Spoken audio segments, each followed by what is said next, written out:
بسم اللہ الرحمن الرحیم۔ ہم نے پچھلی ایک مجلس میں مسجد سے متعلق آداب اور سلیقے قرآن و سنت کی روشنی میں عرض کیے۔ یہ اپنے جسم سے متعلق کچھ اسلامی تعلیمات ہیں، ان کا مذاکرہ کرنے کی کوشش کرتے ہیں۔ جسم جو ہے وہ اللہ رب العزت کی ملکیت ہے جو انسان کو دیا گیا، اور جو روح اس کے اندر ڈالی گئی وہ بھی اللہ رب العزت کی مخلوق اور اللہ کی ملکیت ہے۔ جسم اور روح جب دونوں ملتے ہیں تو کچھ تقاضے جسم کے ہوتے ہیں، کچھ تقاضے روح کے ہوتے ہیں۔ انہی تقاضوں کے ملاپ اور کمبینیشن کا نام جو ہے وہ انسان ہونا ہے، اور جسم کی وجہ سے انسان کے اندر کچھ خواہشات پیدا ہوتی ہیں، اور روح کی وجہ سے آخرت کی کامیابی کی فکر اور آخرت کی ناکامی کا ڈر یہ انسان کے دل میں ہوتا ہے۔ جسم کو اگر پاک صاف رکھا جائے تو روح میں بھی پاکیزگی اور نورانیت بڑھتی ہے۔ جسم کو اگر آلودہ اور گندہ رکھا جائے تو اس کا اندھیرا کہہ لیں یا اس کی آلودگی کہہ لیں، وہ روح پر منعکس ہوتی ہے، وہ روح کے اوپر پڑتی ہے۔ لہٰذا اگر روح کو پاک کرنا چاہتے ہیں تو جسم کو پاک رکھنا اور اسلامی تعلیمات کے مطابق پاک رکھنا یہ بہت فائدہ مند ہوگا۔ ہمارے ہاں الحمدللہ اب تو بہت زیادہ سمجھ معاشرے میں پیدا ہو رہی ہے، لیکن پھر بھی کچھ جگہیں اور کچھ علاقے ایسے موجود ہیں یا کچھ لوگ ایسے موجود ہیں جو یہ سمجھتے ہیں کہ پہنچا ہوا بزرگ وہ ہوگا جو نہاتا نہیں ہوگا، جو بال نہیں صاف کرتا ہوگا، جو کپڑے جلدی نہیں بدلتا ہوگا، تو وہ کہتے ہیں کہ جی دیکھو یہ اللہ لوک آدمی ہے، اسے کوئی پرواہ نہیں ہے، اور صفائی ستھرائی نہ کرنے کو، بال نہ کاٹنے کو، ناخن نہ کاٹنے کو وہ کسی کے ملنگ ہونے یا کسی کے مجذوب ہونے کی دلیل سمجھتے ہیں۔ یہ بہت بڑی غلطی ہے۔ حضرت عائشہ صدیقہ رضی اللہ تعالی عنہ سے روایت ہے کہ نبی کریم صلی اللہ علیہ وسلم نے فرمایا 10 من الفطرہ، 10 چیزیں ایسی ہیں کہ جو فطرت میں داخل ہیں۔ قص الشارب، مونچھوں کو چھوٹا کرنا، اعفاء اللحیہ، داڑھی کو بڑا کرنا، لمبا کرنا، والسواک، مسواک سے دانت صاف کرنا، استنشاق الماء، ناک کو اندر سے اچھی طرح گیلا کر کے صاف کرنا، قص الاظفار، ناخن کاٹنا، غسل البراجم، جسم کے اندر کے جو حصے ہیں، ہمارے ہاں اس کو عربی میں رفغتین بھی کہتے ہیں، جیسے ٹانگوں کی جو جڑ ہوتی ہے، رانوں کی جو جڑ ہوتی ہے اوپر کی طرف، رانوں کی جو جڑ ہوتی ہے اس جگہ کو دھونا، نتف الابط، بغل کی صفائی، حلق العانہ، زیر ناف بالوں کی صفائی، انتقاص الماء، اور پانی سے اپنے آپ کو صاف کرنا۔ تو یہ 10 چیزیں فطرت میں داخل ہیں۔ انبیاء علیہم السلام کی، اللہ کے رسولوں کی عادت، اور کیونکہ انبیاء علیہم السلام انسانی فطرت کے سب سے زیادہ پاسداری کرنے والے اور انسانی فطرت کے مطابق زندگی گزارنے والے جو حضرات ہیں وہ انبیاء علیہم السلام ہیں۔ تو اللہ کے رسولوں کی سنت اور عادت میں سے یہ چیزیں ہیں۔ داڑھی رکھنا جو ہے، مونچھیں کترنا تو بالکل واضح ہے، مونچھوں کو اتنا صاف کرنا ضروری ہے کہ جس میں آپ کے ہونٹ کے اوپر مونچھ نہ آئے۔ ہونٹ کا رنگ اللہ نے اور طرح کا بنایا ہے، اور باقی چہرے کی کھال کا رنگ اور طرح کا ہے۔ تو جو مونچھوں کی جگہ ہوتی ہے اس کا رنگ بھی چہرے کی کھال جیسا ہوتا ہے، اور پھر بیچ میں ایک لائن جیسی اللہ نے بنائی، اس لائن کے بعد نیچے ہونٹ ہوتا ہے، ہونٹ کا رنگ اور طرح کا ہے۔ تو یہ جو لائن ہے ہونٹ اور چہرے کی کھال کا فرق کرنے والی، یہ لائن مونچھوں کے نیچے چھپنی نہیں چاہیے۔ یہ لائن نظر آتی رہے تو تب تک مونچھیں آپ کی جو ہے وہ مکروہ درجے میں نہیں آئی، گویا کہ حرام درجے میں نہیں آئی، مکروہ تحریمی جس کو کہتے ہیں۔ اور اگر مونچھیں اتنی بڑھ گئیں کہ وہ اس لائن کو چھپا رہی ہیں یا خدا نخواستہ ہونٹ کو بھی چھپا رہی ہیں، تو اب اس کو کاٹنا، چھوٹا کرنا ضروری ہے۔ ایک صحابی ہیں حضرت کعب ابن عجرہ رضی اللہ تعالی، تو ان کو اپنے کاموں میں، مزدوری میں لگ کے مونچھیں کاٹنے کا وقت نہیں ملا ہوگا۔ ہماری طرح روز روز شیشہ بھی نہیں دیکھتے ہوں گے، تو ان کو خیال نہیں رہا کہ مونچھیں بڑی ہو گئی ہیں۔ تو جب وہ نبی کریم صلی اللہ علیہ وسلم کے سامنے بیٹھے آ کر، تو حضرت کے پاس مسواک تھی، یا غالباً حضرت نے فرمایا کہ مسواک مجھے دکھاؤ، اور وہ مسواک میں تمہاری مونچھوں پر ایسے رکھوں گا، اور جو بال باہر کو نکلے ہوں گے مسواک کے نیچے سے، ان کو میں کاٹ کے تمہاری مونچھیں سیدھی کر دوں گا۔ تو نبی پاک علیہ السلام نے ان کو یہ فرمایا، تو انہوں نے عرض کیا کہ اللہ کے رسول میں ابھی جاتا ہوں، بس خود اس کو میں صحیح کر کے لاتا ہوں۔ تو دیکھیں نبی پاک علیہ السلام نے اس کو پسند نہیں فرمایا کہ یہ مونچھیں اتنی بڑی ہوں کہ وہ ہونٹ کے اوپر آ رہی ہیں۔ ہماری بزرگ خواتین سے میں نے خود سنا، وہ سمجھانے کے لیے یوں کہا کرتی تھیں کہ کھانا یا پینا جب مونچھ کے بال سے ٹکرائے گا تو وہ کھانا اور وہ پینا مکروہ ہو جائے گا، وہ کھانا پینا مکروہ ہو جائے گا۔ تو بہرحال یہ ایک مستقل حالت ہے، آپ نہیں بھی کھا رہے نہیں بھی پی رہے، تب بھی اس حالت کو اختیار کرنے کا ایک الگ گناہ ہے، خلاف سنت ہے، ناپسندیدہ ہے۔ تو مونچھوں کو بالکل اس طرح کنٹرول میں رکھنا چاہیے، اور نبی پاک علیہ السلام اس کو بالکل ہلکا کر لیتے تھے، ٹھیک ہے، قینچی وغیرہ لے کر اچھی طرح قینچی سے مونچھوں کو آپ نے جتنا اس کو مار سکتے ہیں مار لیا، ٹھیک ہے۔ استرے وغیرہ کو استعمال کرنا ثابت نہیں ہے، لیکن بہرحال اگر کوئی استرے سے بھی صاف کرتا ہے تو کوئی بات نہیں۔ مونچھوں کو تو چھوٹا کرنے کا اور کم کرنے کا ہی حکم ہے، قینچی سے کم کرے یا کنگھی رکھ کے کنگھی کے اوپر سے قینچی چلا کے کم کرے، مونچھوں کو کم ہی کرنا ہے۔ بہرحال داڑھی رکھنا واجب ہے، داڑھی کو استرے وغیرہ سے ریزر سے مونڈ دینا یا قینچی سے کاٹ کے اتنا چھوٹا کر دینا کہ ایک مٹھی اس سے بال جو ہے کم ہو جائیں، مٹھی سے بھی چھوٹے ہو جائیں، تو یہ گناہ ہے، حرام ہے۔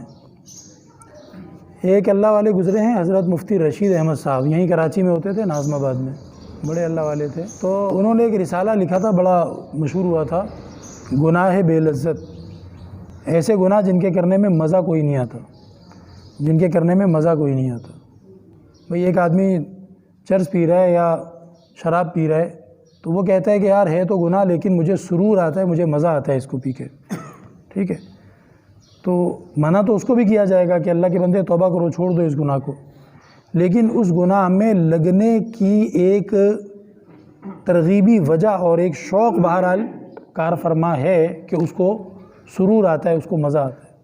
تو حضرت کے اس رسالے کے لکھنے کا مقصد یہ تھا کہ بعض گناہ ایسے ہیں کہ مزہ بھی کوئی نہیں آتا۔ بھئی چور اگر چوری کر رہا ہے تو بعد میں مزے بھی تو اڑائے گا نا، چوری کے پیسوں کو کھائے گا پیے گا، اگرچہ اس کے بعد پھر تک عذاب بھی ہے، پکڑا گیا تو سزائیں بھی ہیں، لیکن بہرحال اس کو ایک ترغیب، ایک موٹیویشن حاصل ہے کہ جی مجھے فائدہ ہوگا۔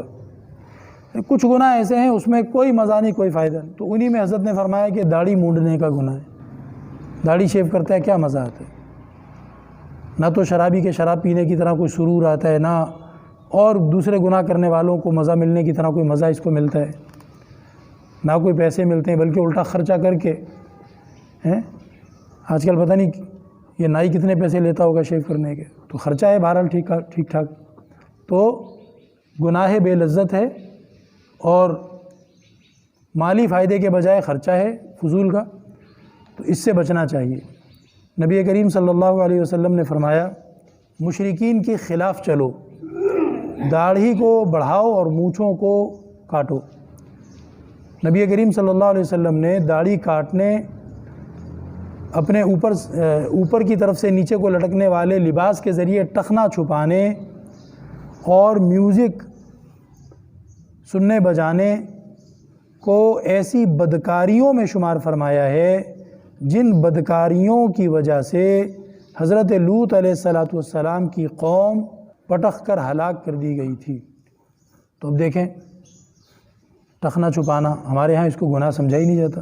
اگر کسی نے شلوار اونچی کی ہو، ٹخنے کی ہڈی ننگی ہو، تو یار دوست اور بعض دفعہ گھر کی عورتیں وہ کہتی ہیں کیا ہو گیا بھائی، شلوار صحیح کرو، نیچے کرو اس کو۔ اگر آدمی نے داڑھی شیو نہیں کی اور 35-40 دن گزر رہے ہیں تو لوگ کہتے ہیں کیا حال بنا رکھا ہے اپنا، خیریت تو ہے، طبیعت خراب ہے، کسی غم میں ہو، پریشانی میں ہو، لوگ اس طرح کی باتیں کرتے ہیں۔ کچھ لوگ کہتے ہیں جی جب سے تم نے داڑھی کاٹنا چھوڑی ہے تمہاری عمر زیادہ لگنے لگ گئی ہے، وہ بندہ پھر دوڑتا ہے داڑھی کاٹنے۔ تو ان چیزوں سے پریشان نہیں ہونا چاہیے، اس کا گناہ بڑا خطرناک ہے۔ کوئی بات نہیں، اگر آپ اپنی عمر سے 2 سال بڑے لگ رہے ہیں تو کوئی بات نہیں، اچھا ہے، وجاہت اور عزت میں ہی اضافہ ہوگا نا۔ کوئی آپ کو ابے ہوئے کہنے کے بجائے انکل کہہ دے گا تو اچھا ہے نا، آپ کی عزت ہی کرے گا۔ اگر آپ کی عمر تو زیادہ ہو چکی ہے لیکن آپ شیو کر کے بالکل چھوٹی عمر کے لڑکے نظر آ رہے ہیں، تو جو آپ کا حق بنتا ہے کہ نوجوان آپ کی عزت کریں، تو وہ آپ کو کہیں گے ابے چل سائڈ پہ ہو۔ تو اچھا ہے آپ عمر سے 2 سال بڑے نظر آئیں، سنت کی برکت سے آپ کو اللہ رب العزت جو ہے وہ عزت عطا فرمائے۔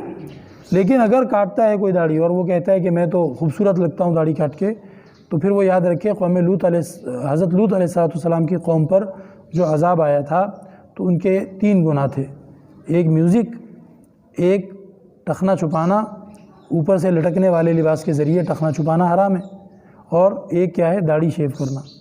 تو وہ ان چیزوں سے توبہ کی جائے، ان چیزوں سے توبہ کی جائے۔ اچھا، چور چوری کر رہا ہے، اس کے چوری کا جو پروسیس ہے، جب وہ چوری والی جگہ پہ پہنچ گیا اور اس نے اپنا جو بھی کارروائی تھی وہ کی، ہو سکتا ہے وہ 4 منٹ کی کارروائی ہو سکتا ہے وہ آدھے گھنٹے کی کارروائی ہو، تو اس کا گناہ بس اتنے منٹ اتنے گھنٹے کا ہے۔ لیکن ایک بندے نے ٹخنا چھپایا ہوا ہے اور پورا دن وہ ٹخنا چھپا کر گھومتا پھرتا رہا، تو جب تک وہ لباس اس نے پہنا ہوا ہے اتنے گھنٹے اتنے دن اس کو گناہ مل رہا ہے۔ اسی طرح ایک آدمی نے داڑھی شیو کی ہے، تو بھلے سو رہا ہے بھلے جاگ رہا ہے، وہ گناہ اس کے ساتھ چپکا ہوا ہے۔ اس کے اندر یہ بھی ایک بڑی مصیبت ہے۔ ایک آدمی نشہ کرتا ہے تو جب تک نشہ کر رہا ہے یا نشے میں مدہوش ہے تب تک اس کو گناہ ملے گا، جب ہوش میں آ جائے گا تو وہ گناہ ختم ہو جائے گا، یعنی وہ گناہ کا جو میٹر چل رہا تھا وہ میٹر رک جائے گا، گناہ ختم نہیں ہو جائے گا، گناہ تو توبہ کرنے سے ختم ہوگا، تو لیکن اس کا میٹر چلتا رہے گا۔ تو اسی طرح داڑھی کاٹنے کا اور اسی طرح ٹخنا چھپانے کا، یہ بڑے گناہ ہیں، اور ایسے گناہ ہیں جن میں نہ کوئی آپ کو پیسہ مل رہا ہے نہ کوئی آپ کو مزہ مل رہا ہے۔ ایک اس کے اندر اور بھی چیز ہے، جو بندہ چوری کر رہا ہے یا نشہ کر رہا ہے یا کوئی بھی گناہ کر رہا ہے، عام طور پر وہ ان کاموں کو دوسروں سے چھپا کر کرتا ہے، لوگوں کے سامنے نہیں کرتا۔ لیکن یہ جو گناہ ہے ٹخنا چھپانے کا یا داڑھی موڑنے کا، تو یہ تو لوگوں کے سامنے ہی ہوتا ہے نا، یہ تو چھپا کے نہیں ہوتا۔ ایسا تو نہیں ہے کہ آپ جب گھر کے اندر کمرے میں کہیں چھپ جاتے ہیں تب آپ شلوار کو ذرا لمبا کھینچ لیتے ہیں نیچے کی طرف اور ٹخنا چھپا لیتے ہیں، بلکہ الٹ ہے، گھر کے اندر تو بندہ چھوٹی شلوار یا چھوٹا پاجامہ بھی پہن لیتا ہے، باہر نکل کر ہی یہ سمجھتا ہے کہ بھئی اگر ٹخنا اونچا ہوگا تو عجیب سا لگوں گا۔ وہ جو عجیب سا ہے نا، وہ یہی مطلب ہے کہ نبی پاک علیہ السلام کے طریقے کے خلاف کرنا اچھا لگتا ہے، حضرت کے طریقے پہ چلنا اس کو برا لگتا ہے۔ تو اس کے اندر مجاہرت کا گناہ ہے، کس چیز کا؟ مجاہرت۔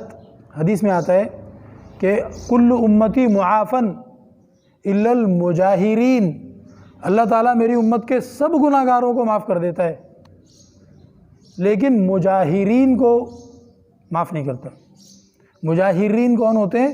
جو بتا بتا کر دکھا دکھا کر گناہ کریں، گناہ کرنے کے بعد بتاتے پھریں، وہ بھی مجاہر ہیں۔ گناہ کرتے وقت لوگوں کو دکھاتے اور بتاتے پھریں، وہ بھی مجاہر ہیں۔ گناہ کرنے سے پہلے اس کا اشتہار کریں کہ ہم فلاں گناہ کریں گے، صحیح ہے، یہ بھی مجاہرین ہیں۔ ایسے لوگوں کے گناہ معاف نہیں ہوتے، اس لیے کہ آپ دکھاتے تب ہیں جب آپ اچھا سمجھتے ہیں۔ اللہ تو اس کو برا سمجھے، اللہ تو برا قرار دے، انبیاء علیہ السلام تو برا کہیں، اور میں اس کو اچھا سمجھ رہا ہوں، جبھی تو میں ہر ایک کو بتا رہا ہوں نا میں نے یہ کیا۔ تو جب وہ اچھا سمجھے گا تو توبہ کیوں کرے گا؟ دماغ خراب ہے۔ جب کسی چیز کو بندہ اچھا سمجھتا ہے تو اس سے توبہ کیوں کرے گا؟ وہ تو اچھی چیز ہے نا۔ پھر تو اچھا سمجھتا ہے تو دکھاتا پھرتا ہے، بتاتا پھرتا ہے، ٹھیک ہے، اور یاروں دوستوں سے شاباشی لیتا ہے، ابے یار واہ تو نے تو زبردست تیر مارا، تو نے تو یہ گناہ ایسے کیا، یار ہمیں نہیں موقع ملا ہے، تو وہ خوش ہوتا ہے کہ دیکھو میں نے یہ کام کیا۔ تو جس کام پہ بندہ خوش ہو رہا ہے اس کام سے توبہ تھوڑی کرے گا، تو پھر اللہ رب العزت اس کا دل بھی ایسا کر دیتے ہیں، تو پھر اس کو توبہ کا چانس ہی باقی نہیں رہتا۔ اس لیے بھائی یہ گناہ نہیں کرنے چاہیے جو آپ چھپا نہیں سکیں گے اور جو آپ چھپائیں گے نہیں اور سب کے سامنے کریں گے۔ داڑھی کو استرے کے ذریعے مونڈنا یا اس کو قینچی کے ذریعے کاٹ کاٹ کے اتنا چھوٹا کرنا کہ جب آپ اس کو ایسے مٹھی میں پکڑیں تو آپ کی مٹھی کے نیچے تک یہ بال لمبے نہ ہوں، تو یہ حرام ہے۔ بعض لوگ سمجھتے ہیں کہ دور سے بس چہرے پر بال نظر آ جائیں تو کافی ہے، ایسا نہیں ہے۔ البتہ جو مٹھی سے باہر نکل رہے ان کو کاٹنا جائز ہے۔ یہ صحابہ کرام نے سمجھایا کہ یہ مٹھی سے باہر نکل رہے ہیں، یہ نیچے کو جو دمیں میرے ہاتھ میں آ کر اور باہر آپ کو بھی نظر آ رہی ہوں گی، ان کو میں کاٹ سکتا ہوں، ان کو میں کاٹ سکتا ہوں ہر طرف سے اسی طرح ہے، یہاں سے بھی آپ لے لیں، یہ جو باہر نکل رہے ہیں ان کو ہم کاٹ سکتے ہیں۔ اور اگر میں ان کو کاٹنے میں ایک انگلی کھول لوں کہ یار تھوڑا سا اور چھوٹا کرنا ہے اور اس انگلی سے یہاں سے کاٹوں، اب یہ گناہ کا کام ہو گیا۔ تو جو لوگ یہ سمجھتے ہیں کہ بس چہرے پر بال نظر آنے چاہیے اور وہ قینچی سے کاٹ کر اتنے بس رکھ لیتے ہیں کہ دور سے نظر آئے کہ چہرے پہ بال ہیں، تو یہ خود فریبی کی مترادف ہے۔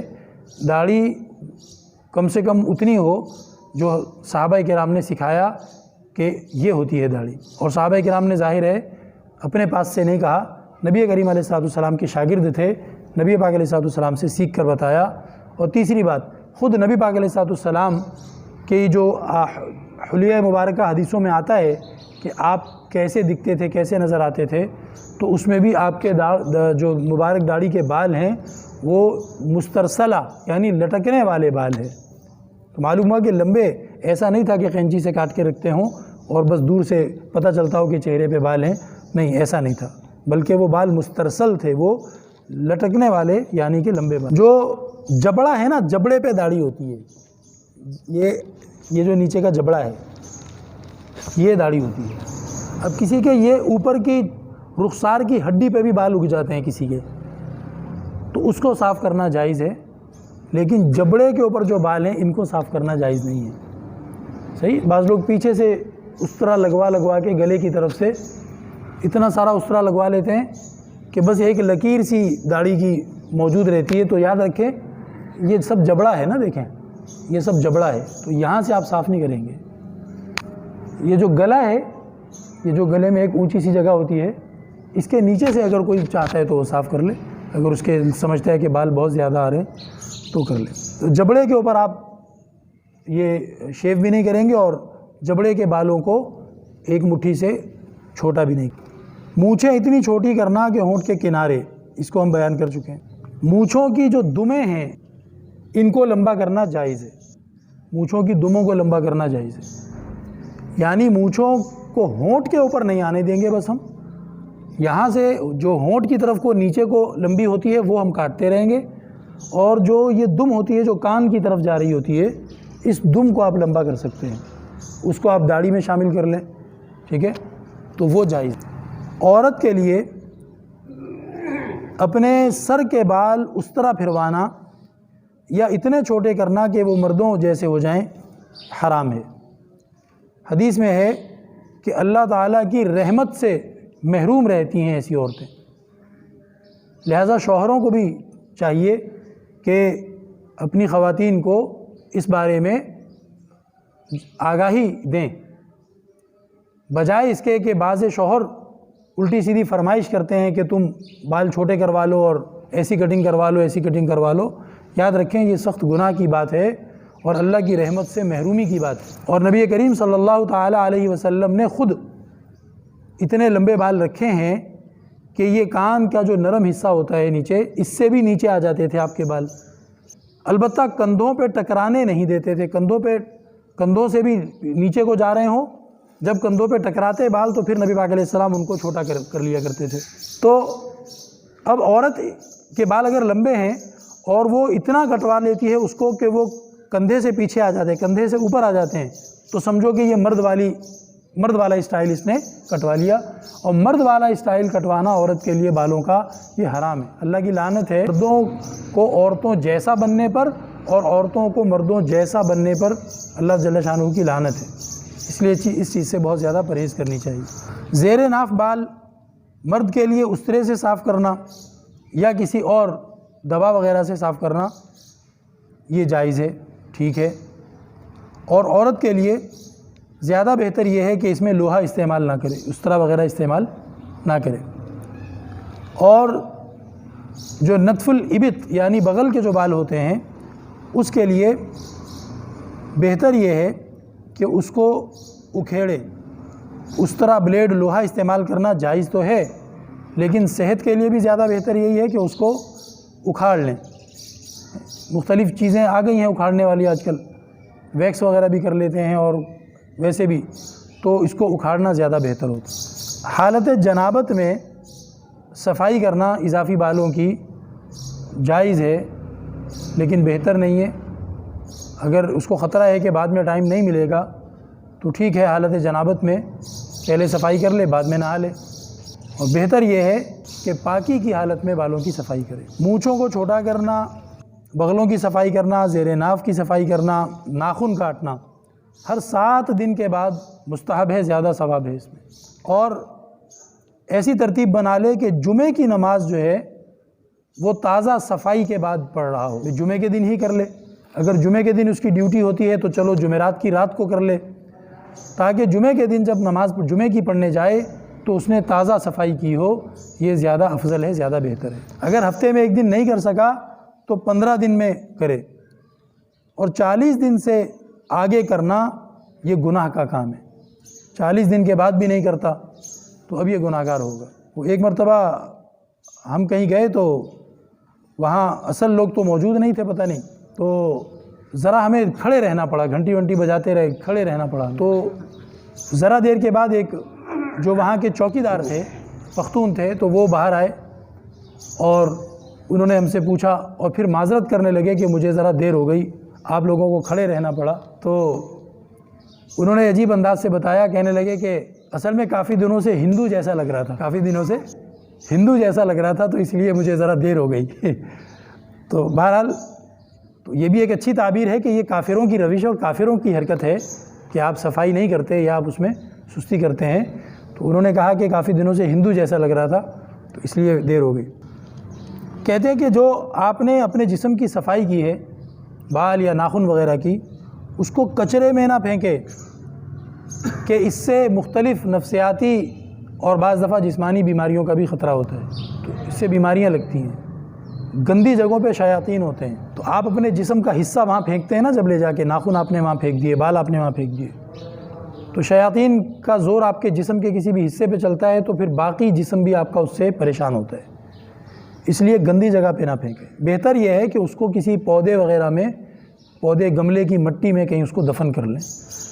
اب تو رواج بہت زیادہ خراب ہو گئے ہمارے، ورنہ پہلے تو ہر گھر میں تھوڑی سی کچی جگہ رکھتے تھے، اس میں کوئی پودا وغیرہ لگاتے تھے۔ پودا نہ بھی لگاتے ہوں تو بارش وغیرہ کا پانی وہ کچی جگہ جذب کر لیتی تھی، تو نیچے زمین میں پانی کا لیول اچھا رہتا تھا، زمین جو ہے وہ زرخیز رہتی تھی۔ اب تو اندر گھر پکے، اوپر چھت پکی، باہر سڑک پکی، پکا ہی پکا سب کچھ، ٹھیک ہے، اور جب بارش ہوتی ہے تو پھر سڑکیں ٹوٹتی ہیں۔ تو اگر ہر گھر میں یا ہر گھر کے باہر تھوڑی سی کچی جگہ موجود ہو تو اس طرح کا اضافی پانی اس میں جذب ہو جایا کرے، اور ہم اپنے ناخن وغیرہ وہاں دفن کر دیا کریں، تو کتنی اچھی بات ہے۔ دانتوں کو مسواک کے ذریعے صاف کرنا اور کسی دھاگے یا تنکے کے ذریعے دانتوں کے درمیان میں سے بھی میل اور کچرا نکالتے رہنا، یہ سنت ہے اور یہ صحت کے لیے بہت ابھی تازہ بات ہے، زیادہ پرانی بات نہیں ہے۔ ایک ڈاکٹر صاحب سے ملاقات ہو رہی تھی تو وہ یہ کہنے لگے کہ دانتوں کا، ان کو یوں تو نہیں کہنا آتا تھا خلال کرنا، یہ تو ہم بتا رہے ہیں خلال کرنا، وہ یہ کہہ رہے تھے کہ ٹیتھ پریکنگ جو ہوتی ہے نا، یہ صحت کے لیے اتنی اچھی ہے کہ بندہ 200 سال کی عمر تک بھی جیے تو اس کے دانت خراب نہیں ہوں گے۔ تو ٹیتھ پریکنگ یہ خلال کو کہتے ہیں۔ آج کل وہ ٹوتھ پریکر بنے ہوئے، وہ ایسے چھوٹا سا کویسچن مارک جیسا ایک ہوتا ہے، تو اس کے اندر وہ پلاسٹک کی ڈوری بنا کے وہ پیکٹ دکانوں پہ ملتے ہیں، وہ لوگ اس کو خرید لیتے ہیں، پھر اس دانتوں کے بیچ میں سے وہ دھاگے کو پھیر پھیر کے دانتوں کے درمیان کا میل نکالتے ہیں، تو اسی کو خلال کہا جاتا ہے۔ نبی کریم علیہ السلام تنکے سے کر لیتے تھے، کسی پودے سے پتلا تنکا لیا، توڑا اور اس سے دانتوں کے درمیان میں سے صفائی کر لی۔ تو وہ ڈاکٹر صاحب کہہ رہے تھے کہ اگر آپ روزانہ رات کو کر لیں، پھر آپ بھول جائیں آپ کی عمر کتنی ہوتی ہے، دانت آپ کے کہیں نہیں جائیں گے۔ اگر آپ روزانہ رات کو ایک دفعہ دانتوں کی وہ خلال کر لیتے ہیں اور دن میں آپ دانتوں کو صاف کرتے رہتے ہیں، ہر خوراک کے بعد آپ دانتوں کو صاف کریں، رات سونے سے پہلے صاف کریں، تو پھر آپ اپنی عمر یہ نہ کہیں کہ اتنی عمر ہو گئی تو اب دانت گرنے چاہیے، نہیں گریں، تو یہ سنت ہے اور اس کی برکتیں ہیں بھائی۔ اللہ رب العزت سے دعا ہے کہ اللہ تعالی ہمیں اپنے جسم کو انبیاء علیہم السلام کی سنت کے مطابق پاک صاف رکھنے، پاکی اور صفائی کے ساتھ اپنی عبادت کرنے کی توفیق عطا فرمائے۔ وآخر دعوانا الحمدللہ رب العالمین۔